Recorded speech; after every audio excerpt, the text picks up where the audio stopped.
To discuss this, we're joined by a global affairs analyst, Christabel Aigbe-John, and international affairs analyst, Ekene Ezeji. Thank you so much, esteemed guests, for joining us on the news. Thank you for having me.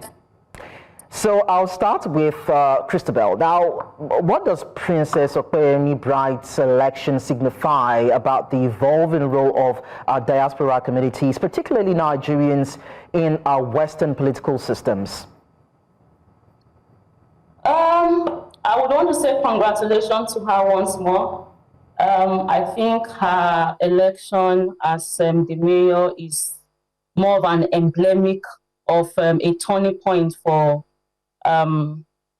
Nigerians as a whole in diaspora. It is more of a sign that the youths are not just the future, they are the present.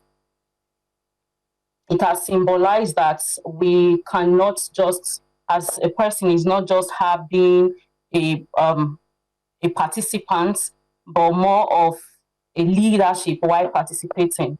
So her involvement in politics that have brought her to this point is a very significant success to her political race. I think this should be an eye-opener to a lot of youth who are trying to mature into politics, to know that it is possible to win the race if you're politically consistent and willing to run the race. So I think her election has deeply signified not just maturation of those in diaspora, but those that are willing to grow into politics, being confident to know that it is possible if you really want to go into it. So basically, I think that is one thing that I hold up high for her.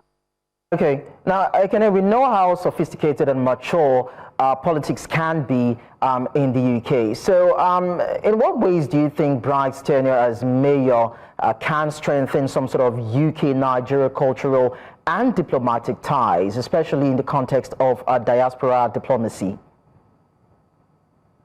That's an interesting question. I think one of the things I was going to add to my colleagues, my fellow contributors' views, is that it's not just the consistency of the politician, so to speak, it's also the environment, the enabling environment. You said that Bright became a councillor at the age of 22. And that tells you of the environment she's in, that both enables her to pursue her dreams and recognizes her when she puts her best foot forward. I think in terms of how she's going to serve as an ambassador between Nigeria and where she is, I read that she has shown involvement and still shows involvement in encouraging youths in Nigeria through web consultations and web appearances. So she does see herself as a bridge builder. And just by virtue of the fact that she's in the position she is, I'm sure she already begins to stand out as someone people can look to and consult as to how they can also acquire the benefits of political visibility. And I'm hoping that by virtue of the fact that I see lots of Nigerian newspapers celebrating her, that they won't just be celebrating her, as they say, for mouth, but they will also see that they have to make real those very same things that they celebrate abroad at home. Because I think it behoves those at home to catch the inspiration and create similar enabling environment. She can only do as much as she has done by putting herself forward. The rest then lies with us at back home to catch the fire and use her as a reference point to creating the enabling environment for the youths. Well, it might not be easy, most especially if you are in another climb aside what one might be normally used to. But then I'll put this to Christabel. I mean, how challenging can it be for a young black woman to actually take up that position in an advanced world like the UK?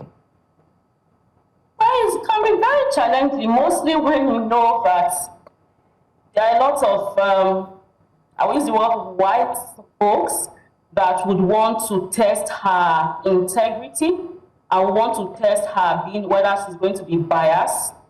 Definitely her being a Nigerian born. She is going to face a lot of adversity with trying to balance home and balance her involvement here, which she knows her allegiance is to the constituents and the constitution that brought her in. Is going to be quite challenging not to be biased per se, because they would, like I said, they want to definitely test her political faith and her political will, ability to sit towards not just favoring the Nigeria in diaspora, but also trying to do the duty she's been she has actually signed or to do. So the challenges will be trying to balance cultural differences, political differences, and her personal will. Trying to see if she's going to be biased, which is going to be a big challenge. The Black, which are Nigerians specifically, would want to see how she sits towards favoring them with her political will, while the White will also see how she's sticking towards the constitutional will. So I think it's going to be a little bit of challenging for her, but she is an intelligent young woman who knows her will and her way and would not want to put herself in a political jeopardy that is going to put her in that confusion. So I think these are some of the challenges that she might face, how to balance it here and there. All right. So I'll just bring Ekene into this. I mean, she talked about, Christabel talked about challenges, and I want to tie that to the issue around immigration, the clampdown, and having to transit from one country into another country and vie for a political position. Now, Ekene, how does her political rise compare with the broader trend of second-generation immigrants assuming leadership roles across maybe Europe and North America? It's an interesting question.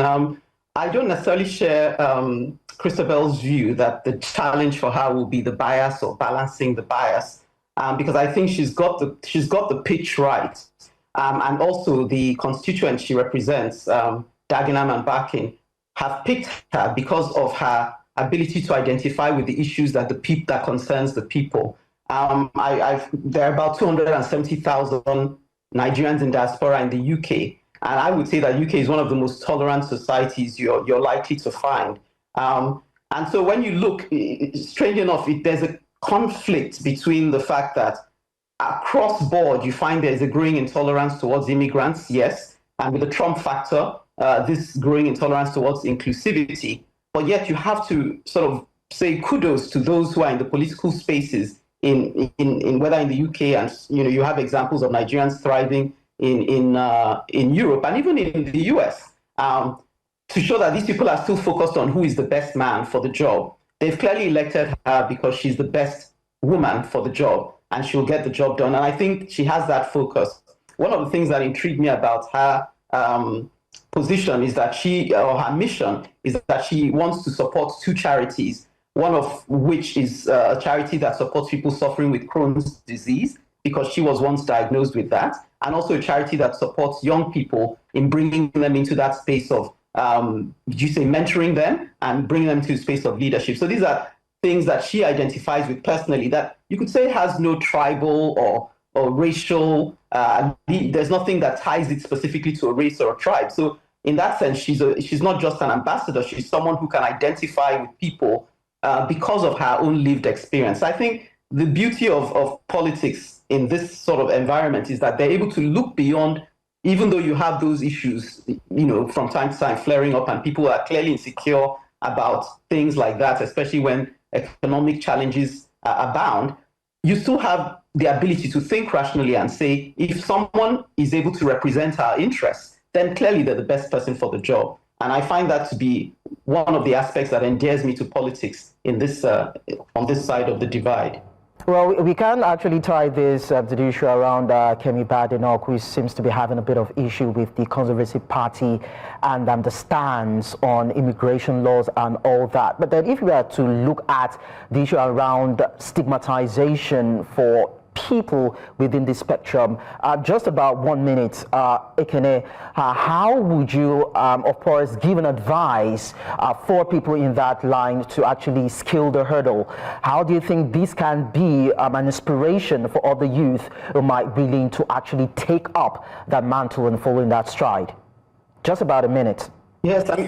Yes, in a minute. I think it's to follow your vision, to be sincere and genuine, to be the person that they saw you to be when they elected you, and to know that you are in the right place at the right time. So you don't need to try to be someone else or be an instrument for people's biases, because Kemi Badenoch seems to be suffering from that, and even to some extent, Keir Starmer, who apparently made a statement recently about immigrants coming to take over. There's a pressure on political leadership to seem to be siding with the far right because of the rise of the Reform Party. So be sincere, be genuine, and be able to stick to the things that you really believe in. All right, Christabel, what about you? What do you think? Well, I think I agree with her fully. I think if your aim is to come and serve and you're being sincere, I think it's just going to be a very easy do for her.